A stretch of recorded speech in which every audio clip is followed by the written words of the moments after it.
की सर्वप्रथम भगवान परशुराम जी के चरणों में नमन करता हूं और आप सभी के हृदय में विराजे परमपिता परमेश्वर को प्रणाम करता हूं। मेरी बात शुरू करूं उससे पहले सर्वप्रथम आज के हीरो श्री भैरूलाल जी का हृदय के प्रत्येक स्पंदन से हार्दिक स्वागत और शुभकामनाएं प्रेषित करता हूं।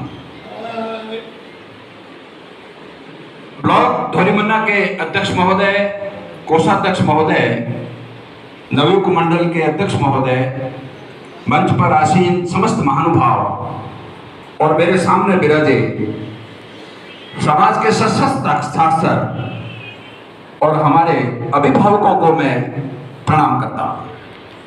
बंधुओं, आज भैरूलाल जी जिन्होंने लगभग 40 साल तक सरकारी सेवा की, इससे पहले इन्होंने अपने जीवन में कई कठिनाइयां भी झेली, कहीं प्राइवेट सेक्टर में काम किया, कहीं जमा कहीं नहीं जमा, कहीं पारिवारिक परेशानियां थी।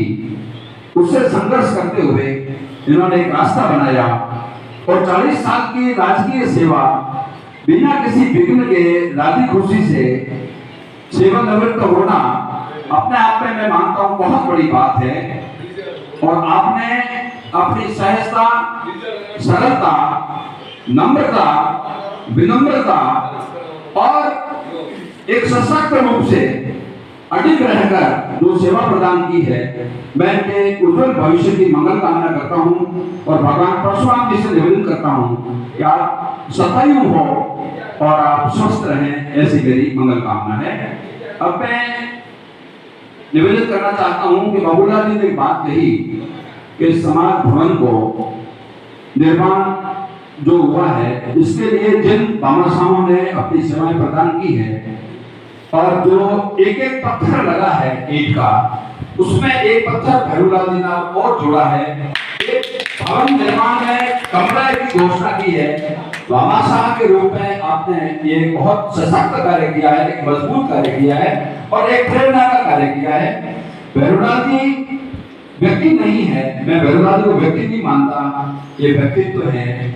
भैरूलाल जी चित्र नहीं चरित्र है और हम बहुत उम्मीद किए हैं भैरूलाल जी से, निश्चित रूप से ये समाज की उम्मीदों पर खरा उतरेंगे। अब हमें बार बार एक बात उठ रही है कि हमें एक रहना चाहिए, एक रहना चाहिए। तो मैं दो पंक्तियों में आपको समझाना चाहूंगा कि कदम से कदम मिलाकर साथ चले तो कोई बात बने, कदम से कदम मिलाकर साथ चले तो कोई बात बने। वैसे तो एक पांव पर भी चलते हैं लोग, दोनों कदम साथ मिलाकर चले तो कोई बात बने, दोनों कदम साथ मिलाकर चले तो कोई बात बने।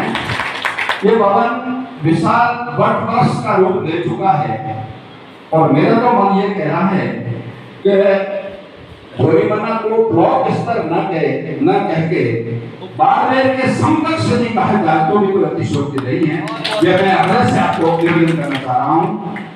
अब इस भवन के निर्माण की भविष्य की योजना बनाएं, उसमें हम जो आप हमसे उम्मीद करते हैं उस उम्मीदों पर खरा उतरेंगे, पूर्ण रूपेण आपका सहयोग करेंगे और मैं आपको विश्वास दिलाता हूं कि इसका उद्घाटन जब होगा तो निश्चित रूप से यदि अपन थोड़ा समयबद्ध इस काम को पूरा करने में अपनी भूमिका का निर्वहन करते हैं तो भजनलाल जी को बुलाना मैं मानता हूँ कोई बड़ी बात नहीं। हम प्रयास करेंगे, भजनलाल जी आएंगे और निश्चित रूप से इस भवन का उद्घाटन करेंगे। शिक्षा के रूप में हमें आगे बढ़ना है, इसमें किसी तरह की अतिशयोक्ति नहीं है।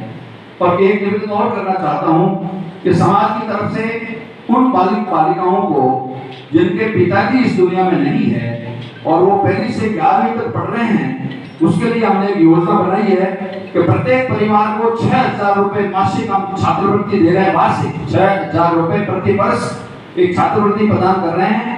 आज की तारीख में कोई भी आवेदन पेंडिंग नहीं है और अभी कल परसों श्रीराम जी ने 9 जनों के खाते में 54,000 रुपए ट्रांसफर किए हैं। और मैं मानता हूँ ये पैसा सब पुस्तकों का है, जो पुस्तकें लिखते हैं और उनसे जो आय होती है या पंचांग से जो आय होती है, ये पैसा उस खाते में हम प्रेषित करते हैं। पुनः समस्त महानुभावों का मैं हृदय की गहराइयों से कृतज्ञता ज्ञापित करता हूँ। मंचासीन सभी अतिथियों का और विशेष रूप से भैरूलाल जी को दो पंक्तियां कहकर मेरी बात पूरी करूंगा कि मैं कतरा होके समुद्र से जंग लेता हूँ।